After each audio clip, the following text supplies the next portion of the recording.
Ladies, gentlemen, and exiles of all ages, no one is getting nerfed, at least not majorly, or at least not yet, unless you're being fueled by a bug. Today, GGG had their reveal about the upcoming major patch 0.1.1, which will improve a lot of aspects of quality of life across the board, buff some weaker things, but there's also some things not being done that are also worth bringing up. But to answer the main question most people have, there appears to be no plans to nerf players or playstyles until a new league and economy reset happens for the game. And we've been given a bit more information about that too. This type of thing isn't planned to happen though until they're ready to add something like a new class to the mix, so we aren't going to be there for at least a little bit. We also had a forum post hit at the same time as the stream going over the changes, and in this we learned that the patch will be happening later this week actually, and that we'll be getting patch notes for it before this happens with more specific details and more information. That said, with the knowledge that your build is safe for now, let's move on to just round up all the changes that we were told about that I think are going to be important for the largest number of players. Starting with something all endgame console players have been begging for, console players will now be able to have loot filters in PoE 2,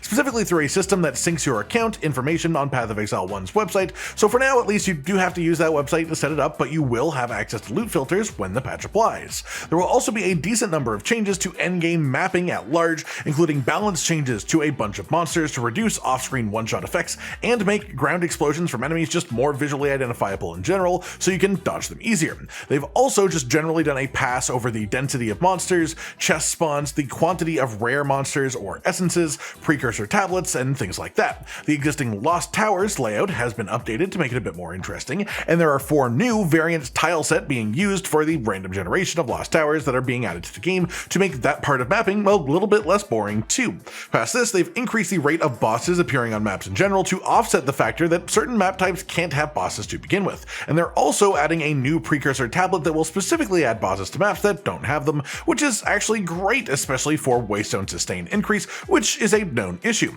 Past this, they're also making strong boxes spawn enemies faster, which is nice, but still doesn't fix the inherent issue that strong boxes aren't really all that rewarding unless when they say faster, they mean like instant wave after wave spawning. They've also removed some visual clutter from maps to make it easier to see what's happening, which is a great change too, and they've made general elemental explosion effects easier to see, as well as volatile plants, which do cause a lot of player deaths currently. They've made it so you can zoom out further on the Atlas, which is honestly a great change, as tiny as that does sound on the surface, as well as improving the load times of the Atlas and world map in general for the game. Past this, they made some adjustments to the reward rates of every endgame map activity except for Breach, increasing splinter drop rates of simulacrum splinters for Delirium, the spawn rate of omens in ritual favors, which is quite interesting, and also boosting expeditions a bit too. I don't see anything changing much in the sort of farming hierarchy between the activities, even with the changes. However, the increased omen spawn chance in rituals might tip the economy a bit on the really strong omens, actually. We'll sort of have to see how that properly settles in game. And with luck, if omens become more frequently available to players, we may have at least a bit more control over our crafting, as right now, for the most part, the crafting in this game just sort of feels like rolling a pair of dice that has way too many sides on it. That said, they've also said they had a pass on certain modifier spawn rates to try and make generally worse modifiers show up less on equipment, and if there's a substantial change to the rates of these happen, this could actually be a very solid change to gear for players. Past this, one of the biggest changes coming that was requested by players a ton too, Pinnacle bosses across the board are going to be giving you extra attempts rather than only being one try per spawn. The first boss they confirmed this for was the Arbiter of Ash, the main Pinnacle boss, who lets you have 6 attempts at base difficulty, with less attempts for further difficulties going on. However, in the interview that followed the reveal video about the patch, it was mentioned that this is almost definitely going to be applied to the King and the Mist boss in time for the patch, with some extra dev time required for the other Pinnacle activities to make sure they don't result in like loot exploits like Breach being able to be run multiple times, the extra long Breach at the start of it with all the loot that drops even before the boss, just over and over using the respawn attempts, but they do expect to have the other bosses also have multiple respawns available within 2 weeks of the main patch being applied, so all Pinnacle activities will have this change applied then. Aside from this, they've made citadels more visible in the fog of war in the Atlas so you can path towards them more deliberately, and they've nerfed the boss of the Copper Citadel as they found that he was killing players much more often than the other Pinnacle bosses were. They've also buffed some low-level uniques a little bit, the idea being to make more options viable for characters while leveling early on, which is a fine change really, but it is unlikely to have a large effect on the game as a whole as a result of what the whole goal is there. However, a different gear-related change that is pretty massive for everyone is that you'll be able to overwrite socketables after the patch hits. You cannot remove socketed runes or soul cores still from equipment, but you can overwrite them with a new one if you change your mind on which one you actually want in that slot, which is a very nice nice quality of life change as far as I'm concerned. Then finally they mentioned some balance related changes. Specifically, they plan to buff scavenged plating, which could be a very big win for armor enjoyers. They've made a visible effect on how many charges your charm has and an effect when it triggers, so you can track it easier. Then they just said plenty of other little fixes and improvements will come,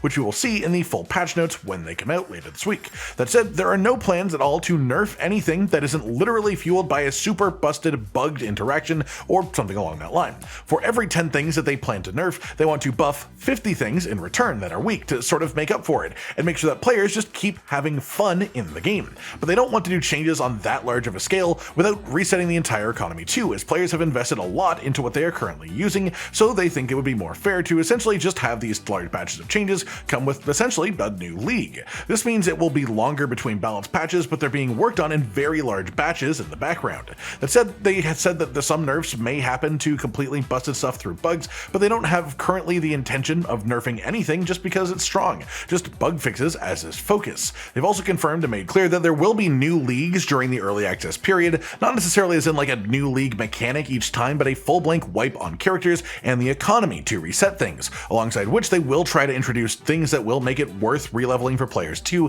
things like potentially more additions to the campaign like the other acts, things like new classes perhaps, or even just changes to endgame mechanics or new uniques too. Essentially, rather than expecting radical shifts every week or two for the game, from this point forward we shouldn't expect overly major changes outside of full league resets. With that knowledge, that means that there are a few things worth talking about because, well, the developers didn't. I mentioned crafting earlier. A lot of people just really dislike how RNG driven the crafting currently is in the game, and this means nothing is going to be changed on that front anytime soon. And another issue is melee, and specifically warrior more so than monk currently in comparison to all the other classes and ascendancies. Part of this is that mace skills are just pretty unimpressive across the board, really. Part of it is that armor has been in a really tough spot compared to the other defensive layers. And part of it is also that just even in the strongest builds with high damage, warriors just tend to be slower than everything else is, like physical movement speed, to the point that a lot of the top warrior players have essentially swapped to other classes because they didn't consider it fun past a certain point. It is a problem, and it's one that's not currently being addressed.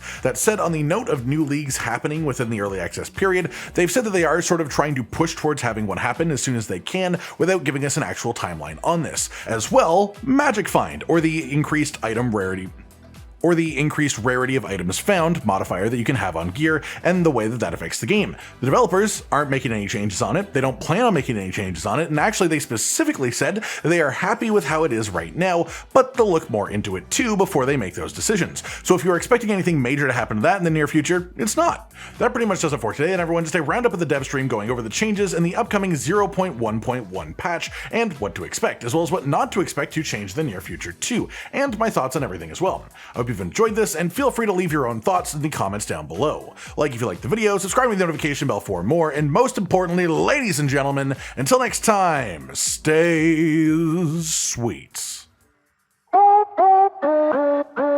Josh, Cotton, and Hollow with the videos, dropping the humor like a hammer on your tippy toes, bringing entertainment on a daily arrangement to take our insanity and turn it into entertainment. Yes, I said entertainment twice,